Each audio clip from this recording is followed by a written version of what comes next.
Clues to the meaning of Bruce Springsteen's Jungleland, Part 2.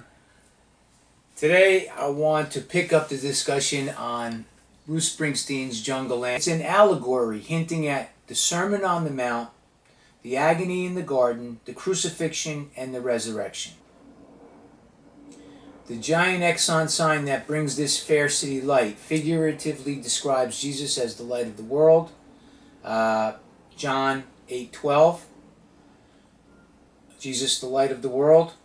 The barefoot girl sitting on the hood of a Dodge can be thought of as a metaphor for Jesus on the cross.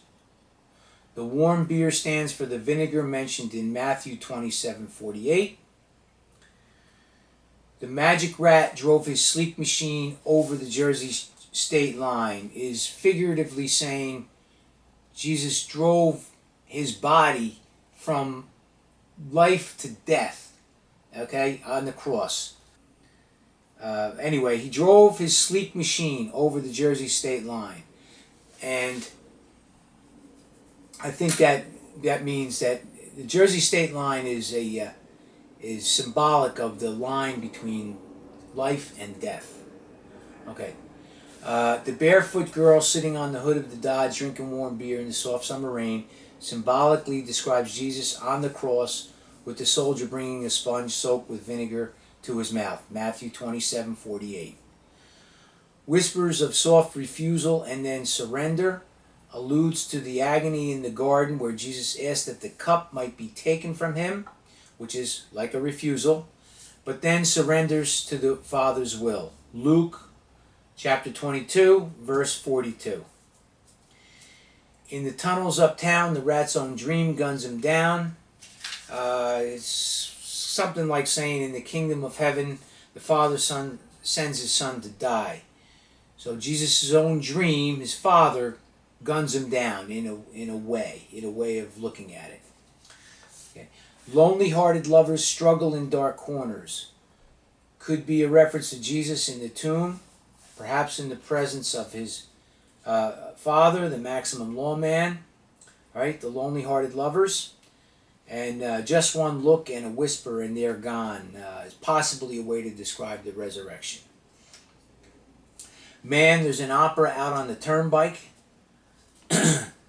Man, there's an opera out on the Turnpike. Symbolically describes the Sermon on the Mount. Secret debts are paid. Relates to John 1:29, where John the Baptist sees Jesus and proclaims, "Behold the Lamb of God who takes away the sin of the world." Payment for debt stands for atonement for sin. I know I'm going through this stuff very fast. That's why I recommend that you see the first video. I elaborate a little more. The notes run down the screen, and it's a 12-minute video. I think it's important to watch it to the end, and you get all the notes along with the explanation. So I know I'm going through this stuff very quickly. Okay, I want to give you one reinforcement to reinforce that what I'm saying is there's reason to believe what I'm saying is correct. Okay, and I want you to check out the lyrics to Bruce Springsteen's "Jesus Was an Only Son." And notice that the Garden of Gethsemane is found in the lyrics explicitly. Because a key hypothesis in this Jungleland song that I make in the first video is that the Garden of Gethsemane is alluded to in Jungleland with a refusal and then surrender, where Jesus asks that the cup might be taken from him is like a refusal, but then surrenders to the Father's will. Luke 22:42. Okay, now, in the first video, I said that the song was, in a way, it had some elements that were similar to almost like a Citizen Kane type movie. Did some strange things with time, and I want to elaborate on that this time. Okay? And it comes to one of the biggest leaps. Okay, one of the biggest leaps is that the romance is not, it sounds like the romance is between the barefoot girl and the magic rat. My theory is that the magic rat is the barefoot girl, is Jesus. Okay? So who is the romance with? Okay? The magic rat and the barefoot girl are the same person, Jesus, but there's a romance going on somewhere. So we have to look at the way time is being used. And I'm going to start. Okay, the Rangers had a homecoming in Harlem late last night. I'll come back to that. I'll come back to the first line of the song.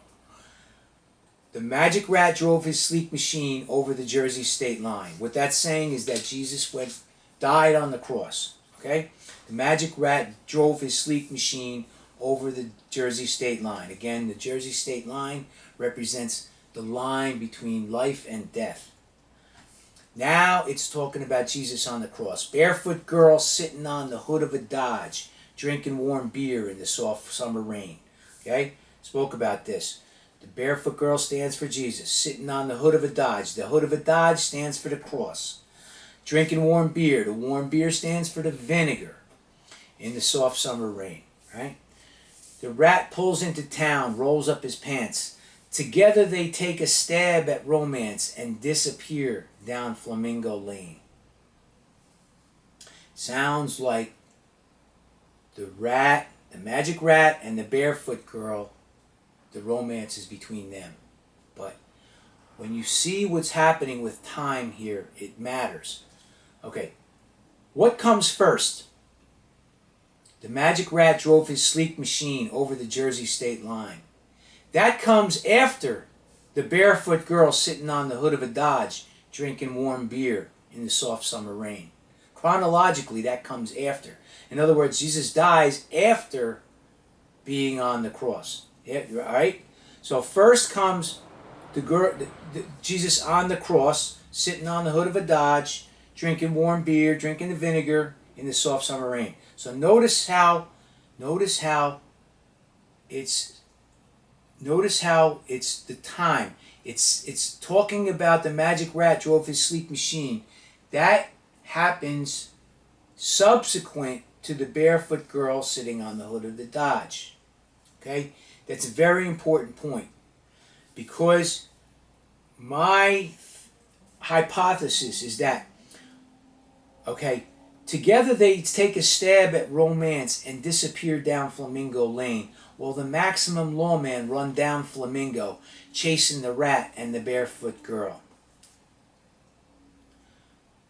Okay, so my theory is that the magic rat and the Maximum Lawman, the barefoot girl and the magic rat, representing Jesus, and the Maximum Lawman, the romance is between Jesus and the Father. That's the romance that they're talking about here. That's being alluded to here. Okay, and you have to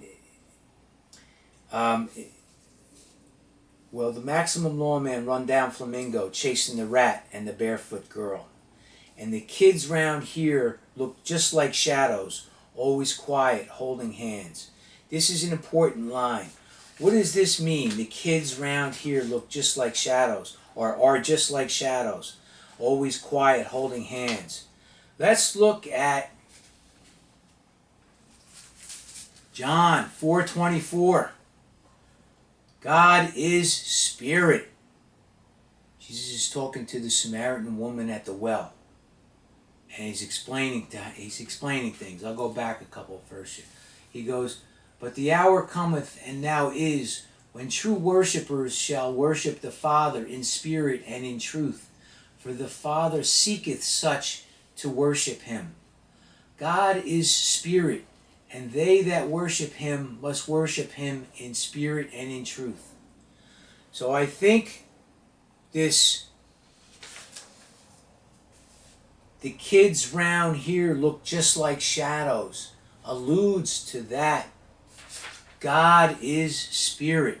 He's, the kid. It's funny. He's God is being called a kid here, but that's really, the kids down here and the kids around here look just like shadows. It's funny, but it's that's what's going on. I mean, it's really funny because Dylan is a lot. I've done a lot of work with Bob Dylan. Trying to figure out what his song lyrics mean. And Springsteen, believe it or not, there's a lot of similarity. Yeah, it's almost like Dylan and Springsteen have some real similarities. But anyway, let's see what else. So the midnight gangs assemble and pick the rendezvous for the night. Okay, they'll meet beneath the giant Exxon sign that brings this fair city light, right? The fair city light. Jesus brings the fair city light. So in a way, the Exxon sign is a symbolic of Jesus. Okay, because Jesus is the light of the world. Okay, and so the Exxon sign, brings the fair city light. Jesus is symbolically the Exxon sign. Or the Exxon sign is symbolically Jesus, right? And man, there's an opera out on the Turnpike. Stands for figurative speech for man. There's a Sermon on the Mount, right? Man, there's an opera out on the Turnpike. Beneath the city, two hearts beat, soul engines running through a night so tender. In a bedroom locked in whispers of soft refusal and then surrender. Okay, that's the part with, Jesus asked that the cup might be removed, but then surrenders to the Father's will. All right? Whispers of soft refusal and then surrender. All right. Let's see. So, just a couple extra comments on the to add to the first video that's on YouTube, and I know I'm going through a lot of stuff quickly, but it's kind of good to watch the first video, and then this is just like a part 2. So that'll be it for today. I hope I didn't forget anything, and I'll try and have another video for you soon.